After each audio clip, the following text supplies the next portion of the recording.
Yo, peace was good. Welcome to the next song on my CD collection. This is part 64. Without further ado, let me start off with the first CD of the video. First CD I want to show you guys is Sean Paul's debut album called Stage 1, released in 2000. By far his best album and my favorite album by Sean Paul. This is before he got all Americanized, you know, Dirty Rock and Temperature and all that. I mean, I like Temperature and the other songs, but this was him in his prime, in my opinion. This is when he was really, like, he really embodied Jamaica at that time. Like, you know, he really captured the late 90s, early 2000s dancehall era at that time, you know what I mean? You had songs like Deport Them, Infiltrate, Tiger Bone. I mean, you got joints like that, and I'm so glad to own this joint right here because this one's long out of print. It's hard to find too, at least here in the States. But very dope. Really enjoy this album right here. Classic dancehall shit right here. If you guys could get your hands on this, I highly recommend getting this album. Like, I'm a big fan of dancehall, but like I said, I'm a fan of dancehall from the 80s to the early 2000s, particularly 2002. In the mid 2000s, late 2000s, you have some decent stuff out there, but nothing beats the old stuff, man. Like, you know, Tiger and, you know, Ninja Man and Cuddy Ranks and, you know, people like that, you know what I'm saying? Like the old grimy shit, the old Beanie Man and Bounty Killer from back in the day. Just love that shit right there. But yeah, this is Sean Paul with Stage 1, released in 2000. It released in 2000.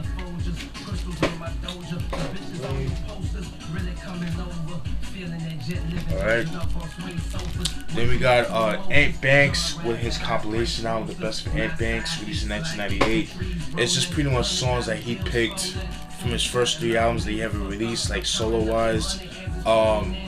He had 3 albums that came out throughout the early to mid 90s, particularly 1993, 1994, 1995. The first album I believe was called Sitting on Something Fat. The other one was called The Big Badass, and let's see what else. Do or Die. Those are singles. Those are the first 3 albums they ever put out. Like I said, this is a compilation of songs from those first 3 albums. Definitely need to get my hands on those albums because, yo, they got some hot shit, man. Ant Banks, fucking dope. Yeah, man. Glad to own this joint right here. Like I said, I need to get the rest of his albums. Very dope.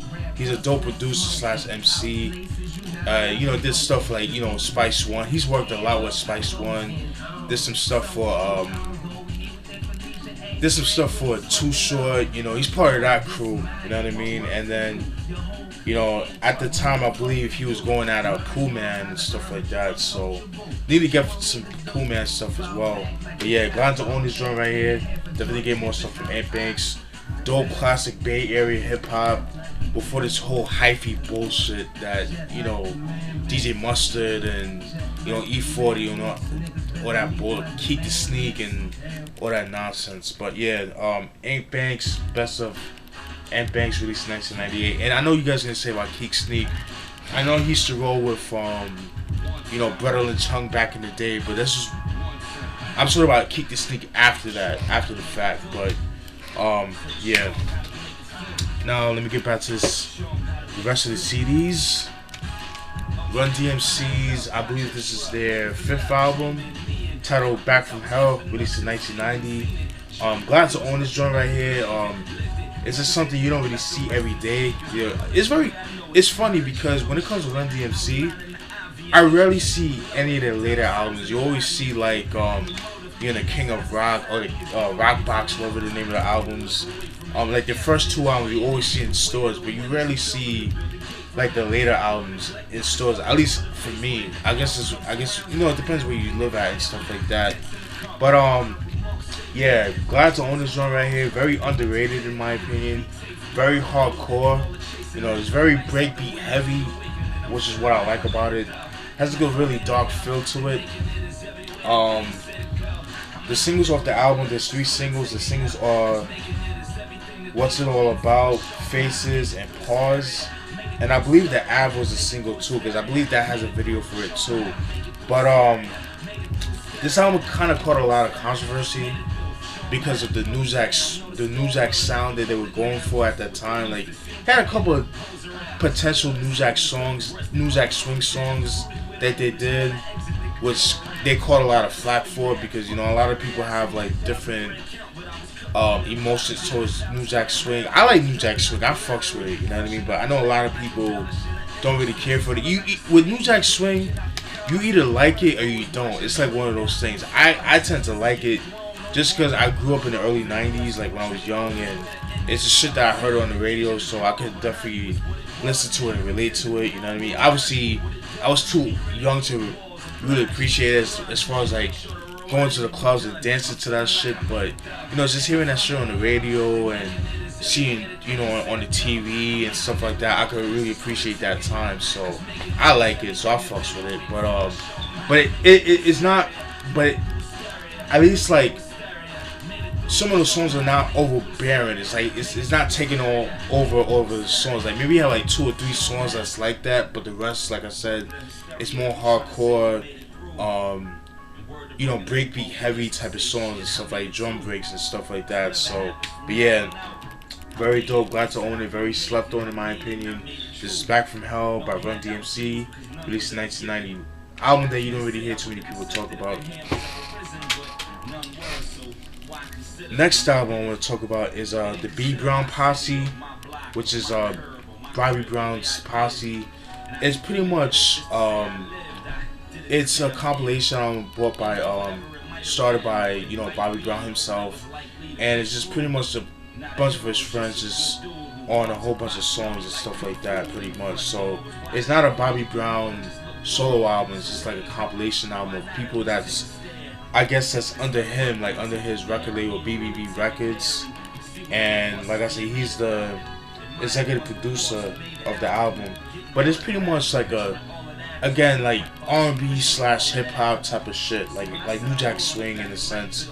I like it. It's not the best stuff, but it's not bad either. You know, like I said, it's just a whole bunch of, like, it has Bobby Brown on the album, obviously, and a couple of his friends and stuff, like his personal friends that sing and stuff like that. People that I guess he tries to put on, but you know, nothing came about those artists. I never heard of these artists before, so, but it is what it is. But I like it. It's decent. You know, it's not the best, but yeah. B.Brown Posse by self-titled album. This was released in 1993. Then we got DJ Wen. It's How You Play the Game. This was released in 1995. This was the last album he ever put out. The only single off this album is called Thanks to My Mom, which is him talking about, you know, him being the single parent, his mom being a single parent and being the father of his life, you know what I mean? I could definitely relate to that because me growing up with my mom, you know, and my brother, you know, yeah, I had a stepfather, but he was a piece of shit. He left, thank God. So, but mom always been there for me and stuff like that, you know. So, DJ Wen, I believe he's a producer and an MC of the you know, of the artist, of the CD, whatever. But glad to own this joint right here, you know, because this album usually goes for a lot of money online. Found it, you know, for a decent price. And you know me, if you guys know me, what I've mentioned in the past videos, that I've been trying to find like a lot of, you know, like early to mid 90s down south hip hop, as well as West Coast and stuff like that, and this is one of them.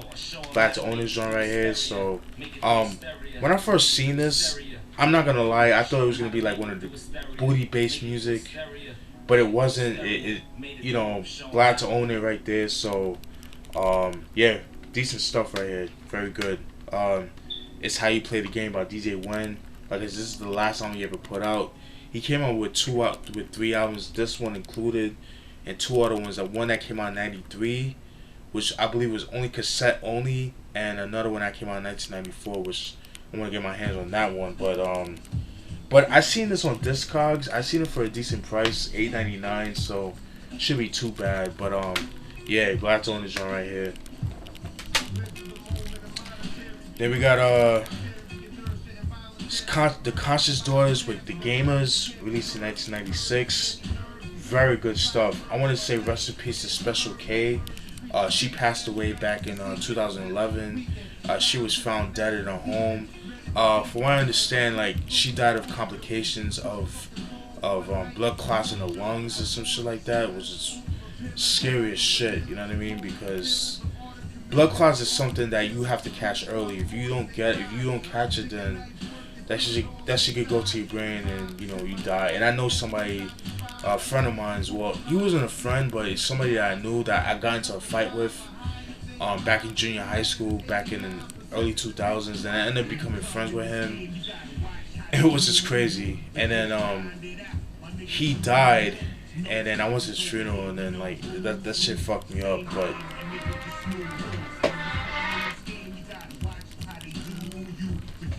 yeah, sorry about that. But yeah, so he died from that. That was back in like 2000 when he died. 2001, I believe. But yeah, man, no, it was 2001. Excuse me.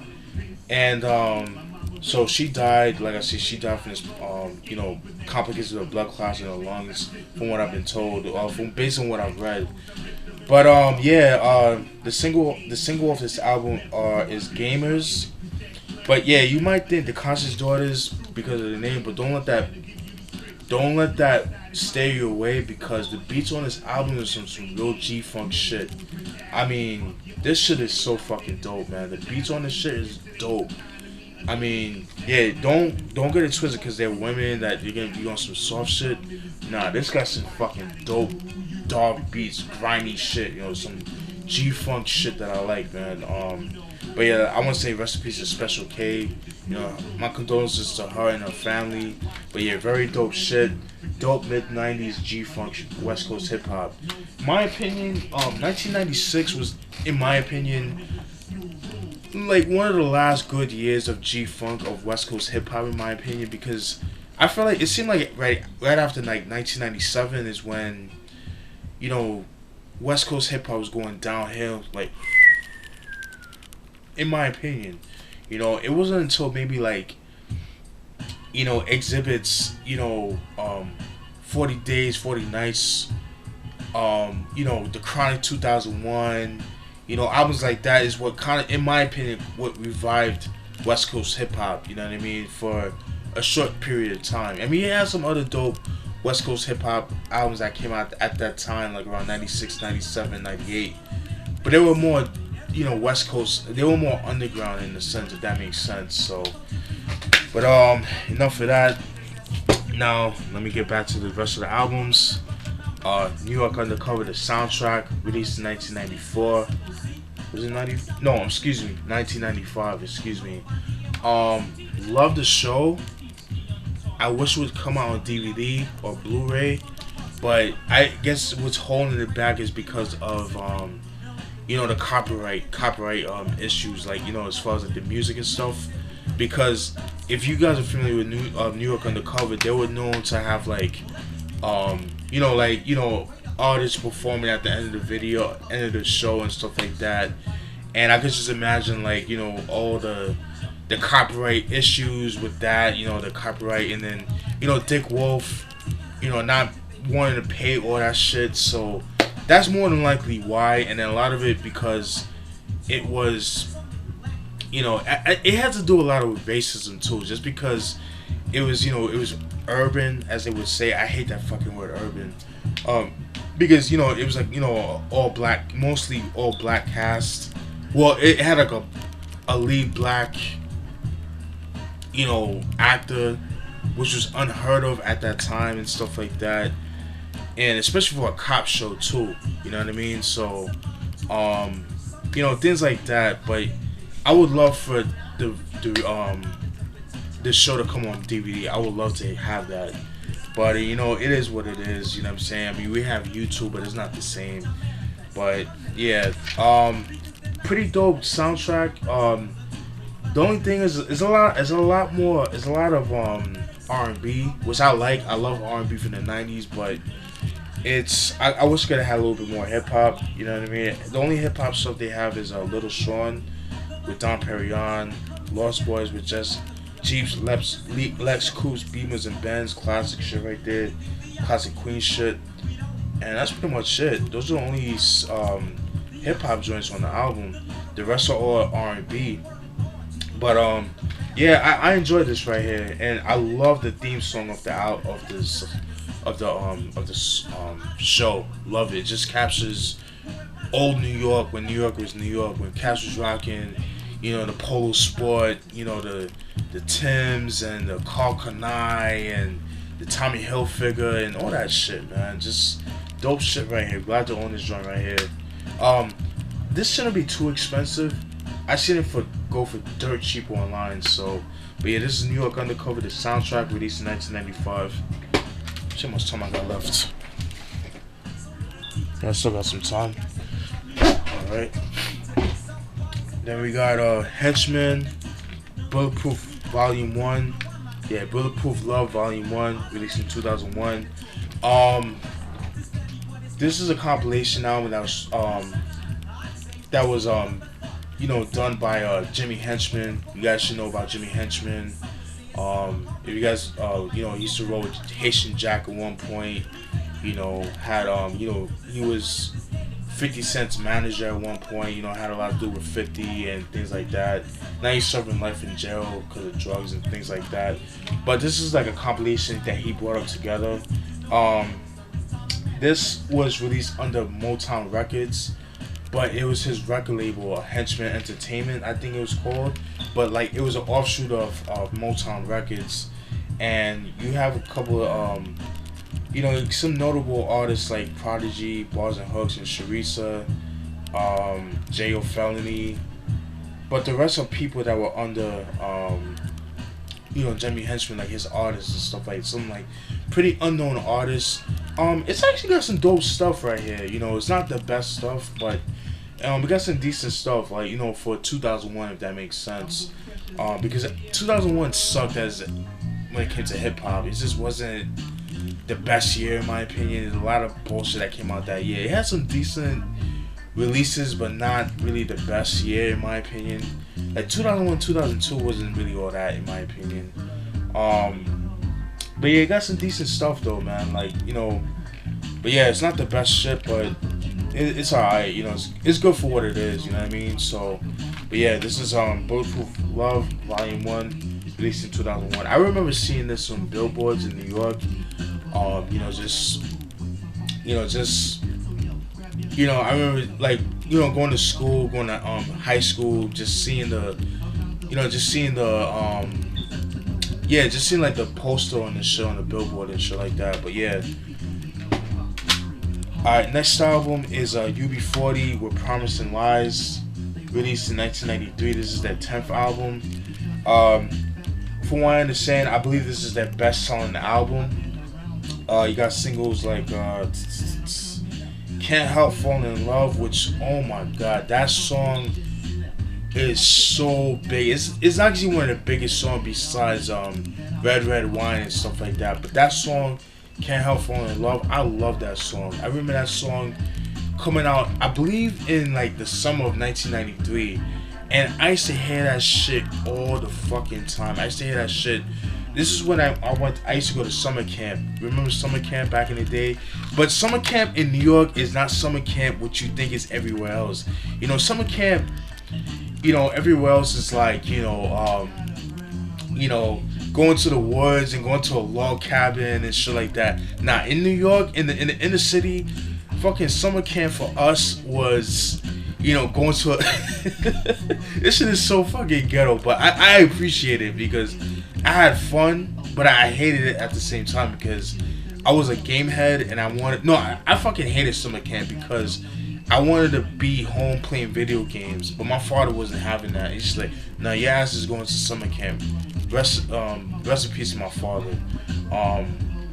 But summer camp was going to a fucking school. When school was out, you go to a school that wasn't even your school, but it was a school that, was maybe like 15 minutes away from your house, from a different district. And that was summer camp pretty much. And then they make you do like arts and crafts and shit like that. All my people that live in New York, you guys know what I'm talking about. Y'all know what I'm talking about. But yeah, that was summer camp. But that song kind of remind me of those days and stuff like that when I was 6 years old. So Higher Ground was another single as well, but Can't Help Falling in Love, which was like the biggest single, is actually the biggest single I believe in their whole career besides Red Red Wine. Very dope. This is a decent album. It's not their best album.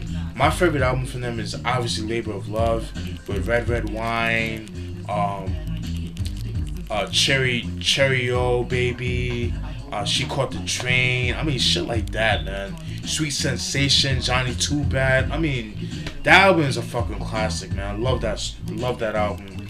But You Before You, Promise and Lies, released in 1993. Then we got Fifth Ward Boys with their second album, Gangsta Funk. Yeah, Gangsta Funk, released in 1994. I'm glad to find this shit right here. Got it for pretty cheap.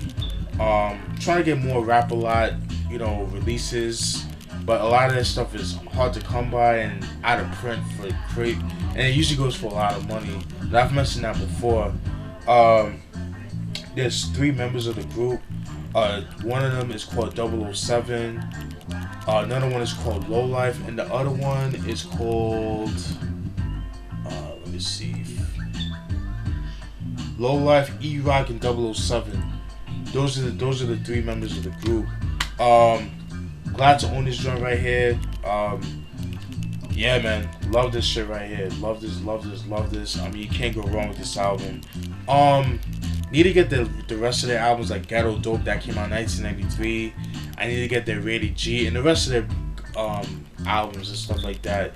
They've been compared to the NWA of Houston, because they're from Houston, Texas. So they're like the NWA of Houston, if that makes sense. You know what I mean? Just the subject matter and just like this similar style as far as production and things like that. But very dope right here. Good stuff right here. Trying to get them more of their stuff. Then we got Funk Daddy Is a Source. This was released in 1995. Funk Daddy, he's a DJ / producer from Seattle, Washington. Yeah, man. Good stuff right here. Really enjoyed this shit. When I picked it up, I didn't know what to think of it. I was like, you know what, let me pick this up. And then lo and behold, good shit right here. I enjoyed this album right here. Dope G-Funk hip-hop from Washington. And last but not least is the late and great MC Breed with Funkdafied. I believe this is his 4th album. This was released in 1974.